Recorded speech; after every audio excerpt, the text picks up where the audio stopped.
हम लक्ष्मी चौधरी यहाँ सब गोटे के प्रणाम करे छी। आई हम एकटा उपनयन के गीत गाबऽ जा रहल छी। गीत में संग दऽ रहल छथि माता जी।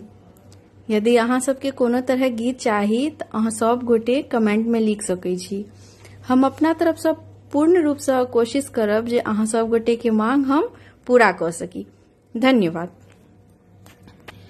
कोने बाबा जय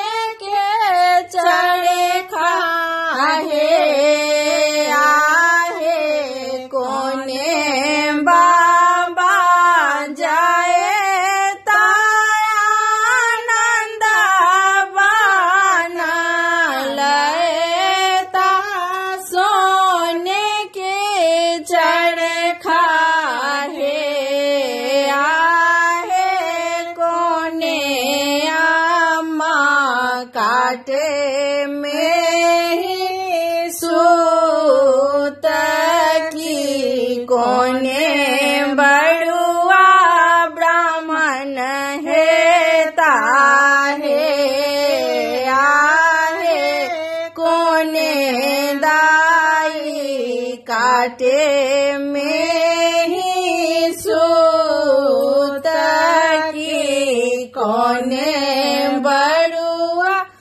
ब्राह्मण है ताहे अपन बाबा जाए आनंद बन लाए ता सोने के चरखा है आहे अपन बाबा जाए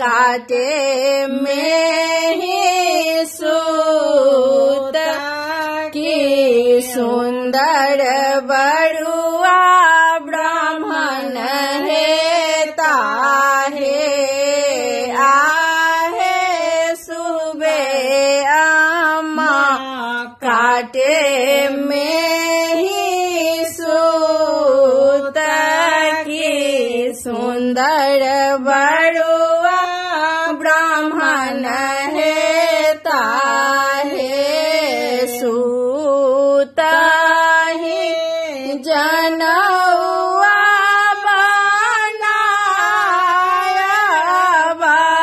पियर रंग रंगाया बहे आहे सूत ही जनौआ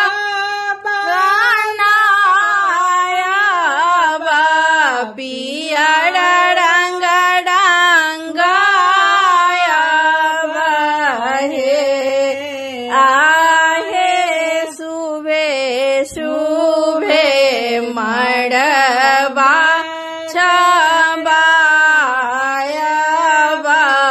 बाजना बजाया बहे सुबे मड़वा छबाया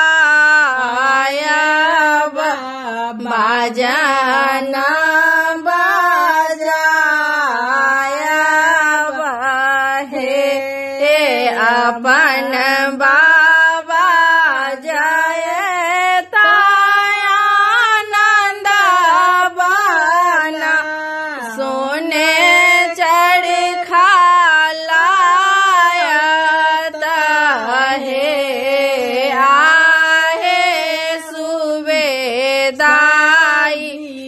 काटे में ही सूत की सुंदर बड़ुआ ब्राह्मण है ताहे